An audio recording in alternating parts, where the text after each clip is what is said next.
پر اتل ذوالحجه باندې حضرت عثمان رضی الله تعالی عنہ شهید سوی دی یا شهید کړی دی ابن جوزی مولوی صاحب فرمایي وای زموږ په زمانه کې و د کشنیانو ته موږ د صحابو تاریخ د صحابو نمونه د صحابو کردار داسې شوی لکه وکشنیانو ته چې سړی دا وایي دا ستا بابا دی ته به ډېر خیال ساتي دا ستا ادې ده ته به ډېر خیال ساتي دا د مشر ورور دی ته به ډېر خیال ساتي یعنی دی وایي ابن جوزی مولوی صاحب فرمایي زموږ په زمانه کې وکشنیانو ته علاحده د صحابو تاریخ چې دی هغه پړاوی دی علاحده به د صحابو خبرې و د کشنیانو ته ورشول کېدلې چې سبا بیا د هغه کشنیان لویان سي بیا به صحابه پیژني د صحابو تاریخ به پیژني د هغو کردار د هغو چې کوم د پیغمبر علیه الصلاة والسلام ملګرتیا ده هغه به پیژني بدبختي خو زموږ د عاجزانو یعنی موږ ځانونه سنیان بولو سنیان معنا پر سنت روان اهل سنه والجماعه سنه دا معنا چې موږ د پیغمبر علیه الصلاة والسلام پر نقش قدم والجماعه دا معنا چې د صحابو پر لار باندې موږ روان یو هغه یو ډېر عظیم حق جماعت ولو موږ په دې خبرو کې د خلکو سره ډېر متاثره کیږو په موږ کې د تاثر ماده چې د هغه ډېره د عاجزانو کچا د فاطمه رضی الله تعالی عنها خبرې شروع کې موږ هم ورسره شروع کچا د امام حسین خبرې شروع کې موږ هم ورسره شروع کچا د امام حسن خبرې شروع کې رضی الله عنه موږ هم ورسره شروع سو او که د ابوبکر صدیق ځای رالی نه زه خبر یم نه ته خبر یې که د عمر فاروق ځای رالی نه زه خبر یم نه ته خبر یې که د حضرت عثمان ځای رالی موږ تاسو ټوله نوی خبر یعنی سبا بل سبا د حضرت عثمان د شهادت ورځ ده اوس حضرت عثمان خو دریم خلیفه دی د پیغمبر علیه الصلاة والسلام زوم دی د پیغمبر علیه الصلاة والسلام نږدې قریب دی عزیز دی هیڅ چاته پته نه لګیږي که لګیږي دوه ملایانو به په فیسبوک یا په ټویټ بل شي کې مطلب ورکړي که نه هیڅ چاته درک نشته دې ته بدقسمتي وایي دې ته مفاد وایي عزیزانو دې ته متاثره کېده وایي د بل چا څه متاثره کېږم خپل مشران خپل اکابرین خپل رهنماان خپل هغه عظیم صحابه چې د هغه را صفاته دي نو نن زما خبره چې د هغه پر حضرت عثمان رضی الله تعالی عنه باندې ده عثمان چې د عزیزانو د پلار نوم عفان و عفان ډیر زبردست نوم دی او که چاته الله زوی ورکړي عفان ور باندې کښېږدي د زوی نوم چې دی هغه ابان د عثمان زوی دی عثمان د عفان زوی دی په څلورم پنځم پوش کې د پیغمبر علیه الصلاة والسلام د دې نسب چې دی هغه سره یوځای کیږي یعنی دی و پیغمبر علیه الصلاة والسلام په پنځم نکه کې سره یوځای کیږي خاندان یو دی د پیغمبر علیه السلام او د حضرت عثمان رضی الله تعالی عنہ د ادینم چې دی هغه اروا دی تقریبا څلورم مسلمان دی چې د ایمان راوړی دی خبره داسې پیښ شوله دی د ابوبکر صدیق رضی الله عنه ډیر لوی یار او دوست حضرت عثمان د حضرت ابوبکر صدیق ډیر لوی یار او دوست لو نو یو ورځ ابوبکر صدیق ولرالی ول عثمان د ولهام ولې خبره درته وکم ته څنګه بسې د ولول څنګه خبره ده خیر ول یار دغه زموږ ته ملګری زموږ ته یار زموږ ته نږدې قریب دغه محمد چې دی دعوی د نبوت چې دغه کړی ده په تورات کې هم دغه خبرې راغلي دي په انجیل کې هم دغه خبرې راغلي دي زمانه یې هم دغه ده او بیا ته هم پیژنې زه هم پیژنم په ټول ژوند په خطا کې لا نعوذ بالله خلاف خبره نه ده چې نسوي یعنی دروغ راواخله خلاف خبره راواخله خلاف کار راواخله بیا ادبي راواخله پیغمبر علیه الصلاة والسلام په خطا کې لا هم دا کارونه نه دي جنسي ول پیژنې ول ډیر څه پیژنم ول دې سړي دعوه کړې ده چې زه د الله اخر نبی یم ته څه پکې وایې ول زه څه ووایم ته څه وایې ول ما خو ایمان راوړی ما پر پیغمبر علیه السلام ایمان راوړی تا تم دعوت تر کوم چې دغه لاره اختیار کا ول یاره محمد خو څه سړی دی په معاشره کې معلوم دی یعنی دغه کافران بلا هم رالو پیغمبر علیه السلام ته خپل امانت کښېښوی ول زه په سفر روان یم دا زما امانت له تا سره کښېږده زه به راځم هر وخت بیا به دا زما شی راکوي یعنی په کافرانو کې لا هم دا خبره چې د هغه دونه مشهوره وه چې پیغمبر علیه السلام امین وډو نو بیا حضرت عثمان ورته ویلې ول څه وکړم ول یاره زه خو درته وایم چې ته ایمان راوړه، ته ولې داسې غافل یې، ولې ورک یې؟ ول بالکل پر دواړو سترګو. څه وکړمه؟ ول دا ووایه اشهد ان لا اله الا الله واشهد ان محمدا عبده ورسوله. حضرت عثمان هم دغه کلمه وویله، بیا رالو نبي علیه السلام لره. نبي علیه السلام ډېر خوشحاله شو. څلرم سړی حضرت عثمان و، ډېر مالدار و، ډېر مال دولت الله ورکړی و. هغه عثمان غني چې کوم بولي، عثمان غني، نو پیغمبر علیه السلام ډېر خوشحاله شو، طبیعت یې ډېر برابر شو. دا نو تقریبا د حضرت عثمان عمر چې دی هغه 40 کاله و. عمر یې 40 کاله و چې د ایمان راوړي. حضرت عمر فاروق 40 مسلمان دی، حضرت عثمان 4 مسلمان دی چې د ایمان او اسلام شر دی هغه راوړي په نارینه و کې. پیغمبر علیه السلام بیا خپل لور بیبي رقیه رضی الله عنها دا ودته ور په نکاح کړل، دا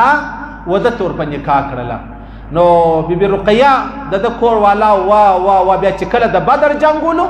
حضرت عثمان جنگ له ندی ورسره تللی، کور والا یې ډېره مریضه وه. پیغمبر علیه السلام ورته عثمان د ولها ولته د رقیې خیال وساته، دوا بل بل بل بل بیا به وروسته خبرې سره کوو. خیر حضرت عثمان رضی الله عنه جنگ لره نور سره ولاړی. بیبي رقیه چې د هغه وفات شوله، چې وفات شو بیا پیغمبر علیه السلام دا حضرت ام کلثوم رضی الله تعالی عنها چې کومه ده، بیا پیغمبر سم د دې نکاح چې د هغه ورسره وتړله. یوه لور وله چې هغه وفات شو، بیا بله لور حضرت عثمان ته ذی النورین ویل کېږي، د دوو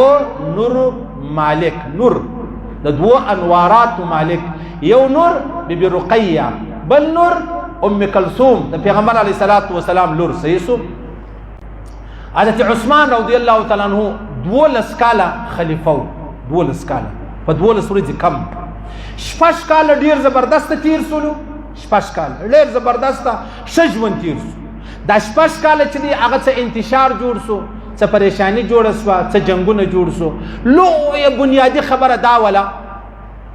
چې پر حضرت عثمان باندې دا خبره ولګېدله چې دی خلیفه سو، خپل خاندان یې ټوله وزیران کړو، خپل خاندان یې وزیران کړو. دا یو تهمت پر ده باندې ولګېده. خو خیر د مصر یو گورنر ولو، هغه د خپلو خلکو سره ډېر بد وکړلو. بیا حضرت عثمان په خبر سولو، بیا هغه گورنر یې لیرې کړي. نو بیا حضرت عثمان امر وکړي محمد بن ابي بکر، د ابوبکر صدیق زوی و، محمد نومېدی، ول دغه به د هغه ځای گورنر کوي. خیر خط چې دی هغه غلام واخیستی، روان دی مصر له. پر لارې خلک په مخه ورلو، دغه د مصر خلک چې ورلو، ول چیرې روان یې؟ ول داسې روان یم مصر لره. ول څه کوې؟ دی ډېر وارخطا و دا غلام. خو خیر اعلی اول ورسره وکړي، خط یې جن راوایست. دا غلام د حضرت عثمان و، دا وش د حضرت عثمان و، پر دا خط چې ټاپه لګېدلې وه د حضرت عثمان وه. په خط کې دا لیکلي ولو چې دا محمد بن ابي بکر چې په لاس درلی، دا به چیش کړي، دا به قتل کړي. اوس په دغه خلکو کې محمد بن ابي بکر هم ولو چې ویې کتل دا خط لیکلی دی، دا هغه دی په دا قافله کې ولو، حیران سو دا څنګه خبره جوړه سوه. دا وشم د حضرت عثمان، غلام هم د حضرت عثمان، خط هم د خط باندې کومه ټاپه لګېدلې دا هم د حضرت عثمان. نو بیا راغله حضرت عثمان رضی الله عنه، چې راله ورته ویې ویلې ول دا وش ستا دی؟ ول و. ول دا غلام هم ستا دی؟ ول و. ول پر دا خط باندې ټاپه هم ستا ده؟ ول و. ول تا په دا خط کې لیکلي دي چې محمد بن ابي بکر چې دی هغه مړ قتل یې. حضرت عثمان خدای لیکلی و چې محمد بن ابي بکر چې دی دا به څه شي؟ دا گورنر کوي. د حضرت عثمان بیا یو بل ملګری و، مروان نومېدی، هغه دغه شرارت کړی ولو چې د گورنرۍ پر ځای باندې دا لیکلی و چې دا قتل کوي. بس د دغه ځای څه انتشار جوړ سو. حضرت عثمان قسم واخیستی چې ما داسې نه دي کړي، نه زه داسې کوم، نه د مسلمان په مرګ کې زه یې څه اخلمه، دا ما نه دي کړي. هغه ویل چې تا نه دي کړي، دا چا و؟ بس د دغه ځای څه عبدالله ابن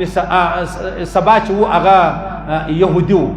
بس هغه تم کارنامه په لاس ورله بس دغه له ورغلی منافقت کړی، دی له ورغلی هله اخر دونه جنگ سره جوړ کړي د صحابو په خپل اپس کې. حضرت عثمان چې په کم کور کې و دی محاصره و، 40 ورځې محاصره کړي، نه اوبه ورکولې نه خوراک ورکوي، بس دی و کور والا و. حضرت علي کرم الله وجهه خپل 2 زامن دا ګرځي چوکیداری کوله چې څوک را نه شي. خو خیر خلک د شاده خوا پر کور را واوښتل، چې ور واوښتل هغه مسلمانان. ول تا څنګه چم وکړې چې تا موږ وژلو؟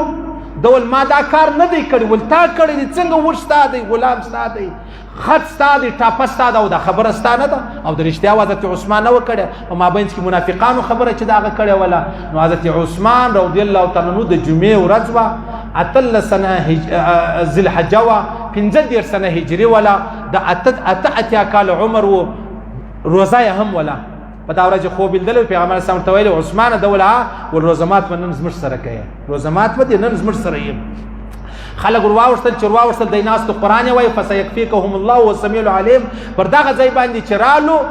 د ده تلاوت ولو بیا یې دی ووایي یعنې سر یې ګرجین پرې کړ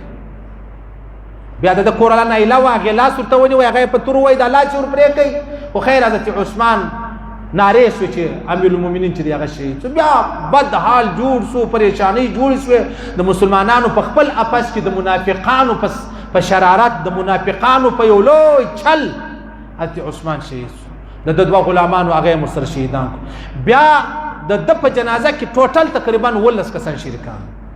ټوټل 19 کسان د حضرت عثمان په جنازه کې شریکان وو دا جنت البقیع کې نو بقیع لر چې ورشي شاته لیرې د ده قبر دی په هغه وخت کې دیوالو په مابینځ کې د دیواله په اخوا یې دی پټ کړي هغه ولې خوارج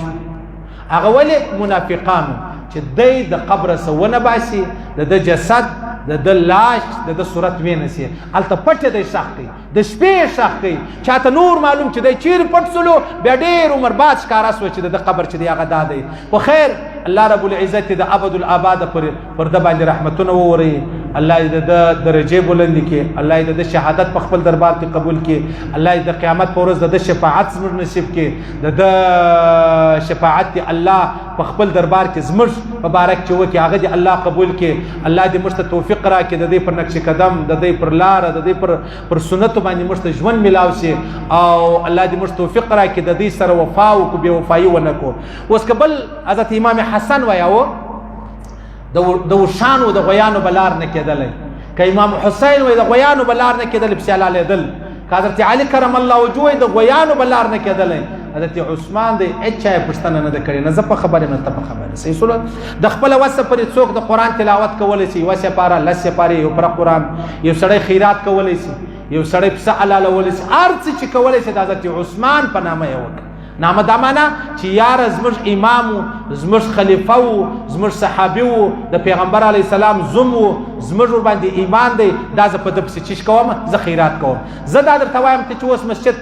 دا شل پښتو ته وراچوي که نه وراچوي ته خو یوه ورځ ورته پام سي دا په دا خاطر وکړه چې یا الله حضرت عثمان ته زه ثواب وربخښم یعنې زما چې کله زما الحمدلله د قرآن تلاوت جاري بیا زه دا رقم په صحابو پسې حضرت عثمان دی زه به یو قرآن پسې وایم بیا حضرت عمر فاروق په بله جمعه را روان دی محرم پر اوله دی شهید شوی دی یو قرآن په هغه پسې ووایم خیر خدای وس چې څونه وس الله در کړی دی د هغه مطابق یې وکړه خیر الله دې ویل اورېدل قبول منظور وګرځوي الله دې خپل احکامات د پیغمبر سره مبارک طریقې را نصیب کړي الله دې پر دې خبرو موږ ته مرګ راکړي چې موږ مړو دا ووایو لا اله الا الله محمد رسول